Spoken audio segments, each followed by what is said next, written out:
When you create a pivot table, Excel sorts the data inside of each field in an order that makes sense for that type of data.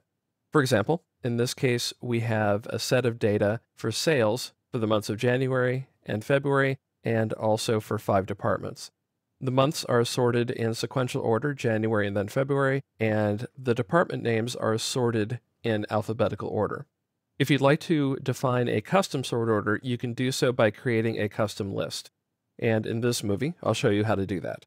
I will use the custom sample workbook, which you can find in the Chapter 3 folder of your exercise files archive.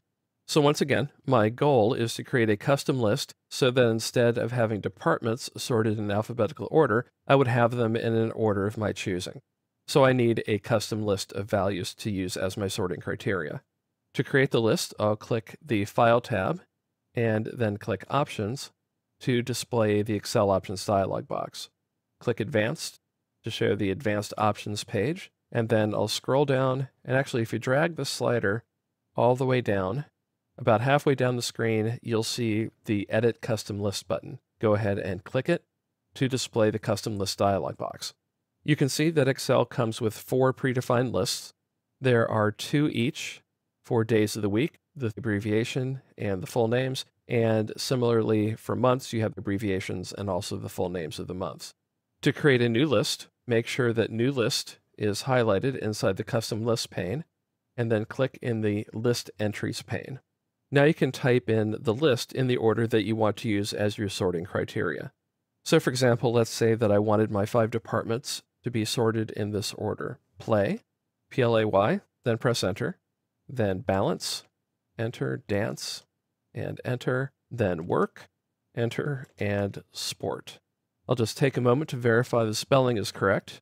It looks like it is, and I'll click Add to create the list. If for some reason you want to get rid of a custom list, you can do that by clicking the list over here in the Custom List pane and then clicking the Delete button.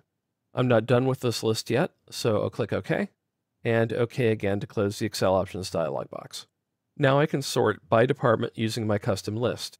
To do that, I'll move the mouse pointer over into the Pivot Table Fields pane, point to Department, and then when I highlight the department field header, I'll point to the downward pointing black arrow, and then I'll click it to display the shortcut menu, and the item I want is More Sort Options.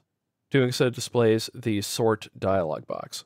I want to sort using my custom list, and I want to sort in ascending order. So in other words, the order in which I entered the items. So I'll click Ascending, A to Z, by department. So that's correct, I don't need to change it. And now I'll click More Options. Now in the More Sort Options dialog box, I'll clear the Sort Automatically checkbox, which I need to do to activate the First Key Sort Ordered list box. I want to click that list box's down arrow and select the custom list that I just created. So Play, Balance, Dance, Work, and Sport. With that selected, I'll click OK, and click OK again to close the Sort dialog box. And when I do, the pivot table is sorted based on the values in my custom list. So within each month, the departments Play, Balance, Dance, Work, and Sport define the order of the items in the pivot table. Custom lists are an extremely valuable and powerful tool. If you find that a particular order of items within a field communicates a lot of information, then you can define that order as a custom list and use it to rearrange your data in your pivot table.